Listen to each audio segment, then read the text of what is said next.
জলপাইগুড়ির পর দক্ষিণ 24 পরগনা ফের শিশু পাচার চক্রের হদিশ। ফলতায় গ্রেফতার এক নার্সিংহোম মালিক এবং তার ছেলে। পাচার চক্রে আরও অনেকেই জড়িত বলে সন্দেহ। মিডলম্যান এক দম্পতিকে গ্রেফতার করেছে পুলিশ।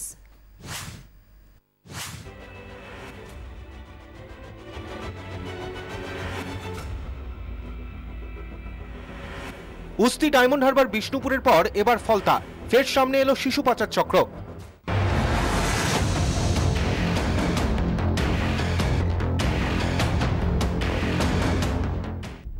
নভেম্বরে ফলতার তেঁতুলিয়ায় একটি ফাঁকা জায়গা থেকে উদ্ধার হয় 3 শিশু।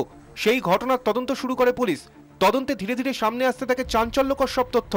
একসময় ফাঁস হয় পর্দা।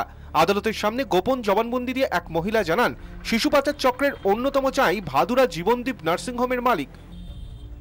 নার্সিংহোমের মালিক হরিসাধন খাঁ এবং তার ছেলে প্রবীরকে গ্রেফতার করেছে পুলিশ।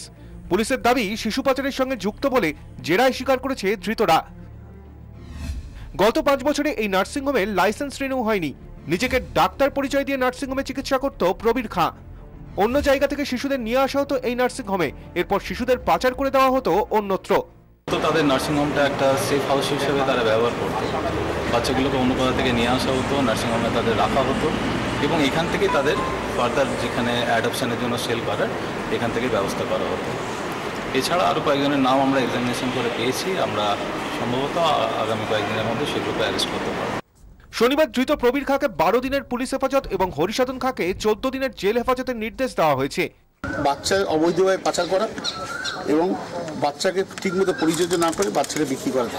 পুলিশ তদন্তের জন্য এদেরকে অ্যারেস্ট করেছে এবং এর সঙ্গে আরও যারা চাই আছে তাদেরকে অ্যারেস্ট করার জন্য পিছিয়ে আনা হয়েছে। এই পাচার চক্রে আরও অনেকেই জড়িত বলে মনে করা হচ্ছে। চক্রের বীজ কতটা গভীরে তা খতিয়ে দেখছে পুলিশ। নকিবউদ্দিন গাজীর রিপোর্ট, 24 ঘন্টা।